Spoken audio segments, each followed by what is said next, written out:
ಎಲ್ರಿಗೂ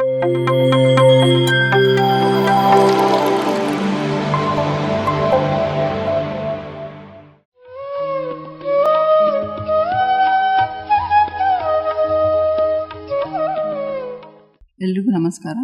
ನಾನು 2 ವರ್ಷದಿಂದ ಧ್ಯಾನ ಮಾಡ್ತಿದ್ದೀನಿ. ಯೂಟ್ಯೂಬಲ್ಲಿ ನೋಡ್ಕೊಂಡ್ಬಿಟ್ಟು ಧ್ಯಾನಕ್ಕೆ ಬಂದಿದ್ದು. ನಾನು ಲಾಕ್ಡೌನಲ್ಲಿ ತುಂಬ ಭಯ ಆಗ್ತಾಯಿತ್ತು. ಆವಾಗ ಏನಿದು ಆಫ್ಟರ್ ಡೆತ್ ಅಂತ ವಿಡಿಯೋ ಬಂತು. ಅದು ನೋಡಿ ಸರ್ಚ್ ಮಾಡಿಕೊಂಡು ಆಮೇಲೆ ಇದು PMC ಕನ್ನಡದೆಲ್ಲ ನೋಡಿಬಿಟ್ಟು ತುಂಬ ಮಾಸ್ಟರ್ಗಳನ್ನು ಅನುಭವಗಳನ್ನೆಲ್ಲ ಕೇಳಿದೆ. ಆಮೇಲೆ ಈ ಥರ ಇದೆಯಾ ಅಂತ. ನಾನು ಮುಂಚೆ ಎಲ್ಲ ಓಂ ಶಾಂತಿಯಲ್ಲಿ ಆಮೇಲೆ SSY ಕ್ಲಾಸು ಆಮೇಲೆಲ್ಲ ಮಾಡಿದ್ದೆ. ಆದರೂ ಇನ್ನೂ ಏನೋ ಇದೆ, ನೆಮ್ಮದಿ ಸಿಗ್ತಿರ್ಲಿಲ್ಲ. ಮಾಡ್ತಾಯಿದ್ದೆ, ಆ ಮಟ್ಟಿಗೆ ಸಮಾಧಾನ ಆಗ್ತಾಯಿತ್ತು. ಆದರೂ ನೆಮ್ಮದಿ ಇರಲಿಲ್ಲ, ಏನೋ ಇನ್ನೂ ಇದೆ ಅಂತ. ಆಮೇಲೆ PMC ಕನ್ನಡದಲ್ಲಿ ಆಮೇಲೆ ಅಯ್ಯಪ್ಪ ಮಾಸ್ಟರ್ದು ಅದೆಲ್ಲ ವಿಡಿಯೋ ನೋಡಿಬಿಟ್ಟು ಧ್ಯಾನ ಮಾಡೋದಕ್ಕೆ ಸ್ಟಾರ್ಟ್ ಮಾಡಿದ ಮೇಲೆ ತುಂಬಾ ಬದಲಾವಣೆ ಆಗಿದೆ. ಮನೆಯಲ್ಲಿ ಜಗಳ ಎಲ್ಲ ಕಡಿಮೆ ಆಗಿದೆ. ಆಮೇಲೆ ಎಲ್ಲರೂ ಹ್ಯಾಪಿಯಾಗಿದ್ವಿ. ಮನೇಲಿ ಮಕ್ಕಳು ಧ್ಯಾನ ಮಾಡ್ತಿದ್ದಾರೆ. ಆಮೇಲೆ ಸಿಟ್ಟು ಎಲ್ಲ ಮನೆಯವ್ರಿಗೂ ಎಲ್ಲ ಕಡಿಮೆ ಆಗಿದೆ. ಎಲ್ಲರೂ ವೆಜಿಟೇರಿಯನ್ ಆಗಿ ಎಲ್ಲ ಪ್ರೋತ್ಸಾಹಿಸ್ತಾ ಇದ್ವಿ. ಆಮೇಲೆ PMC ಚಾನಲ್ನಲ್ಲಿ ತುಂಬ ಮಾಸ್ಟರ್ಗಳ ಅನುಭವ ಕೇಳಿಬಿಟ್ಟು ತುಂಬ ಬದಲಾವಣೆ ಆಗ್ತಿದೆ. ಡೈಲಿ ಹಿಂಗೆ ಎಲ್ಲರೂ ನಾನು ಕೇಳ್ಕೊತಾ ಇರೋದು, ವೆಜಿಟೇರಿಯನ್ ಆಗಿ ಆಮೇಲೆ PMC ಚಾನಲ್ನ ಸಬ್ಸ್ಕ್ರೈಬ್ ಮಾಡ್ಕೊಳ್ಳಿ, ಹೆಚ್ಚಿಗೆ ಅನುಭವಗಳನ್ನು ಕೇಳಿ ಅಂತ ರಿಕ್ವೆಸ್ಟ್ ಮಾಡ್ಕೊಳ್ತೀನಿ. ಸೊ ತುಂಬ ಬದಲಾವಣೆ. ಮುಂಚೆ ಇದು ಪಿತ್ತಿನ ಟ್ಯಾಬ್ಲೆಟು, ಮುಂಚೆ ಎಲ್ಲ ಪಿತ್ತಿನ ಟ್ಯಾಬ್ಲೆಟ್ ತೊಗೊಳ್ತಾ ಇದ್ವಿ. ಆಮೇಲೆ ಪೇಯ್ನ್ ಕಿಲ್ಲರ್ ಟ್ಯಾಬ್ಲೆಟು. ಆಮೇಲೆ ತುಂಬ ಸುಸ್ತಾಗ್ತಾಯಿದ್ವಿ. ಮಧ್ಯಾಹ್ನ ಎಲ್ಲ ಮಲಗ್ತಾ ಇದ್ವಿ. ಇವಾಗ ಮಧ್ಯಾಹ್ನ ಮಲಗಬೇಕು ಅನಿಸಲ್ಲ, ತುಂಬ ಉತ್ಸಾಹ ಇರುತ್ತೆ. ಆಮೇಲೆ ಎಷ್ಟು ಕೆಲಸ ಮಾಡಿದ್ರೂ ಇದು ಇನ್ನೂ ಉತ್ಸಾಹ ಇರುತ್ತೆ. ಪಿರಮಿಡ್ ಕೆಳಗೆ ಕುಂತಾಗ ಇದು ಎಲ್ಲ ಫೀಲ್ ಆಗುತ್ತೆ, ಎನರ್ಜಿ ಬರೋದು. ಆಮೇಲೆ ಆರೋಗ್ಯದಲ್ಲಂತೂ ತುಂಬ ಸುಧಾರಣೆ ಆಗಿದೆ. ಏನೇ ಇದು ಬಂದ್ರೂ ಇವಾಗ ಟ್ಯಾಬ್ಲೆಟ್ಸ್ ತೊಗೊಳ್ಳಲ್ಲ, ಧ್ಯಾನ ಮಾಡಿಬಿಟ್ಟು ಧ್ಯಾನದಿಂದನೇ ಕಡಿಮೆ ಮಾಡ್ಕೊಳ್ತೀವಿ. ತುಂಬ ಬದಲಾವಣೆ ಆಗಿದೆ. ಮುಂಚೆ ಎಲ್ಲಾದರೂ ಹೋಗಿ ಬಂದರೆ ಸಾಕು, ತುಂಬ ಸುಸ್ತು ಅನ್ನಿಸ್ತಾ ಇತ್ತು. ಆದರೆ ಇವಾಗ ತುಂಬ ಉತ್ಸಾಹ ಇರುತ್ತೆ. ಆಮೇಲೆ ಎಷ್ಟು ಜನರದ್ದು ಜೊತೆ ಇದು ಮಾಡಿದ್ರೂ ಈ ಕೆಲಸ ಎಲ್ಲ ಮಾಡೋಕ್ಕೆ ಇದು ಒಂದ್ಸಲ ಬೇಜಾರಾಗಲ್ಲ. ತುಂಬ ಹ್ಯಾಪಿ ಆಗಿದೆ. ಸಿಂಧೂರಿಂದ ಬಂದಿದ್ದೀವಿ. ನಮ್ಮ ಸ್ವಗ್ರಾಮ ತುರಿವಿಹಾಳ ಶರಣಬಸಪ್ಪ ಅಂತೇಳಿ. ಇದಕ್ಕೆ ನಾವು ಪಿರಮಿಡ್ ಧ್ಯಾನಕ್ಕೆ ಬಂದು 3 ವರ್ಷ ಆದವು. ಇಲ್ಲಿ ಬೆಂಗಳೂರಲ್ಲಿ ಪತ್ರಿಜಿಯವರು ಒಂದು ಬುದ್ಧ ಪೌರ್ಣಿಮೆಯನ್ನು ನಿಮಿತ್ತ ಕಾರ್ಯಕ್ರಮ ಹಮ್ಮಿಕೊಂಡಾಗ ಅಲ್ಲಿಗೆ ಬಂದ್ವಿ. ಆವತ್ತಿನಿಂದ ಕೂಡ ನಾವು ಇವತ್ತಿನ ತನಕ ಧ್ಯಾನದಲ್ಲೇ ಮಗ್ನ ಆಗೀವಿ. ಯಾಕಂತಂದರೆ ಒಂದು ಕಡೆ ಶರಣರು ಹೇಳ್ತಾರೆ, ಮನವ ನಾಳುವುದು ಹಠದ ಮಗುವಿನ ನಯದಿ, ಇನಿತನಿತು ಸವಿ ಇಣಿಸು ಸವಿ ಕಥೆಗಳಿಂದೆ, ಅನುಕೂಲಿಸದು ಬರಿಯ ಕೂಗು ಬಡಿತಗಳನಿದು, ಇನಿತಿತ್ತ ಮರಸಿನಿತ ಮಂಕುತಿಮ್ಮ ಅಂತಾರಲ್ಲ.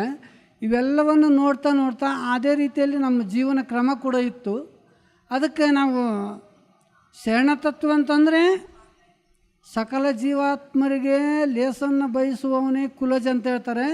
ಶರಣತತ್ವದಾಗಿದ್ದರೆ ಯಾರೂ ಮಾಂಸಾಹಾರಿಗಳಲ್ಲ. ನಮಗೆ ಮೊದಲು ನಾವು ಈ ಏನು ತತ್ವ ಹೇಳ್ತೈತೆ ಪತ್ರಿಜಿಯವರು, ಅದರಂತೆ ನಾವಿದ್ವಲ್ಲ. ಈ ರೀತಿ ಧ್ಯಾನ ಮಾಡೋದ್ರಿಂದ ಏನಿಲ್ಲ.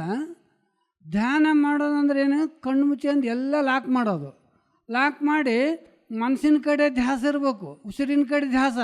ಉಸಿರಿನ ಕಡೆ ಧ್ಯಾಸ ಇತ್ತಂತಂದರೆ ಎಲ್ಲ ಮನಸ್ಸಿನ ಕುಂದುಕೊರತೆಗಳು ಕೂಡ ಹೋಗ್ತವೆ. ಏನಾಗುತ್ತಂದರೆ ತನಗೆ ಅರಿವಿಲ್ಲದಂತೆ ಆನಂದ ಉತ್ಪತ್ತಿ ಆಗ್ತದೆ. ಮನಸ್ಸು ಏನಂತಂದರೆ ಏನೆಲ್ಲ ಮಾಡೋದೆಲ್ಲ ಮನಸ್ಸೇ. ಅರಿವೇ ಗುರು ಆಚಾರವೇ ಲಿಂಗ ಅನುಭವವೇ ಜಂಗಮ. ಅಂದರೆ ನಿನ್ನರಿವೇ ನಿನಗೆ ಗುರು, ನಿನ್ನರಿವೇ ನಿನಗೆ ಗುರು ಆಗ್ತದೆ. ಗುರು ಆಗಬೇಕಂತಂದರೆ ಮೊದಲು ಬರೀ ಮಾತಾಗಬಾರ್ದು, ಧ್ಯಾನ. ಬಸವಾದಿ ಶರಣರು ಕೂಡ ಅದನ್ನೇ ಧ್ಯಾನ ಮಾಡಿದರು. ಅವರು ಕಾಯಕ ಮಾಡಿದರು, ದಾಸೋಹ ಮಾಡಿದರು, ಧ್ಯಾನ ಮಾಡಿದರು. ಅದಕ್ಕೋಸ್ಕರ ಧ್ಯಾನದಿಂದ ಏನೆಲ್ಲ ಸಾಧನೆ ಮಾಡ್ತಕ್ಕಂಥದ್ದು ಅಂದರೆ ಸುಮ್ಮನೆ ಕುಂದ್ರಿ ನೋಡ್ರಿ. ಆದರೆ ಮನಸ್ಸಿನ ಕಡೆ ಗಮನ ಕೊಟ್ಟು ಕುಂದ್ರಿ, ನಿಮಗೆ ಅರಿವಿಲ್ಲದಂತೆ ಏನೋ ಒಂದು ಸುಖ ಬೇರೆ, ಆನಂದ ಬೇರೆ. ಸುಖ ಅಂದರೆ ಬಹಿರಂಗವಾಗಿ ಕಾಣ್ತಕ್ಕಂಥ ಸುಖ ಬೇರೆ. ಇದು ಆನಂದ ಅಂತಂದರೆ ತನ್ನೊಳಗೆ ಆಗ್ತಕ್ಕಂಥದ್ದು. ಅದು ಆ ಸುಖ ಆನಂದ ಐತಲ್ಲ, ಅದು ಅಪರಿಮಿತವಾಗಿರ್ತಕ್ಕಂಥ ಆನಂದ. ಈ ಪಿರಮಿಡ್ ಧ್ಯಾನದಾಗ ಬಂದಳಿದ್ದ ಆ ಆನಂದಕ್ಕೆ ಭಾಳ ಅಪರಿಮಿತ ಆನಂದ ಐತೆ. ಯಾವುದೇ ಹೋಗು ಕೂಗುಗಳಿಲ್ಲ. ಆಮೇಲೆ ಮನಸ್ಸು ಉದ್ವಿಗ್ನಗೊಳ್ತಿತ್ತು, ಮನಸ್ಸು ಭಯಗೊಳ್ತಿತ್ತು, ಭಯ ಇಲ್ಲ. ಆ ರೀತಿ ಧ್ಯಾನ ಮಾಡೋದ್ರಿಂದ ನಮ್ಗೆ ಯಾವಾಗಲೂ ಕೂಡ ಒಳ್ಳೆಯ ಒಂದು ಪ್ರಕೃತಿ ಇರ್ತದೆ. ಆರೋಗ್ಯವಂತ ಮನಸ್ಸಿನಲ್ಲಿ, ಆರೋಗ್ಯವಂತ ದೇಹದಲ್ಲಿ ಆರೋಗ್ಯವಂತ ಮನಸ್ಸೇನಿರ್ತದಲ್ಲ, ಧ್ಯಾನ ಮಾಡೋದ್ರಿಂದ ಎಲ್ಲವನ್ನು ಸಾಧನೆ ಮಾಡೋಕ್ಕೆ ಬರುತ್ತೆ ಅಂತಕ್ಕಂಥ ನನ್ನ ಸ್ವ ಅನುಭವದಿಂದ ನನಗೆ ಅನುಭವವನ್ನು ಇಲ್ಲಿ ಹಂಚ್ಕೊಳ್ತಾ ಇದ್ದೇನೆ. ಅಷ್ಟೇಳಿ ನಾನು ಒಂದೆರಡು ಮಾತುಗಳನ್ನು ಮಂಗಳ.